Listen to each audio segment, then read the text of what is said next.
یک صبح پاییزی خنک که جنگل با برگ‌های سرخ، نارنجی و زرد می‌درخشید، سنجاب کوچولویی به نام فندق سرش رو از لونش بیرون آورد. سیبیلاش از هیجان می‌لرزید. فصل بلوط رسیده. به به به!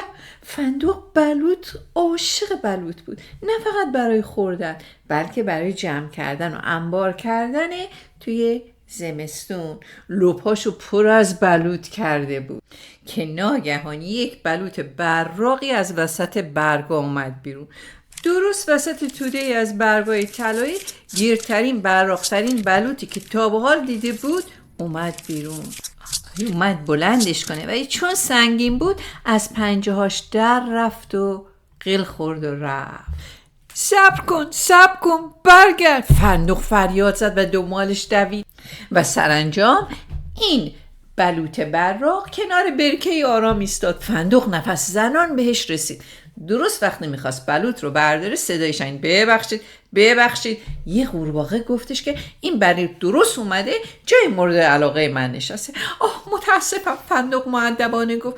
این فندق خیلی خاصه برای من، اشکالی نداره برش دارم. قورباغه لبخند زد و گفت اصلا اشکالی نداره، اما یادت باشه بعضی وقتا بهترین گنج ها آنهایی نیستن که برای خودت نگه میداری، بلکه آنهایی که با دیگران قسمت میکنی.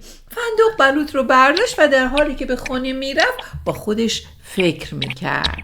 او تصمیم گرفت که بلوط براق رو به جای اینکه در خونهش پنهان کند جلوی خونهش بذاره تا همه حیوانات اون رو ببینن.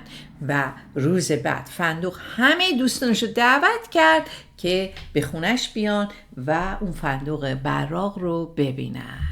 همون روز سنجاب‌ها، پرنده‌ها، جغدها و حتی همون قورباغه هم اومدن تا بلوط براق رو ببینن. از اون روز به بعد بلوط براق بهانه‌ای شد برای دور هم جمع شدن دوستا. اونها دور هم جمع شدن و برای هم قصه میگفتند و میخندیدن و شاد بودن. فندق هنوز کلی بلوط برای خودش کنار گذاشته بود، اما براق‌ترین بلوط از همه پنهان نبود، جلوی چشم همه بود. و اینطور بود که سنجاب کوچولو یاد گرفت پاییز فقط برای جمع کردن غذا نیست، بلکه برای جمع کردن دوستان و شاد بودن و دور هم بودن هست.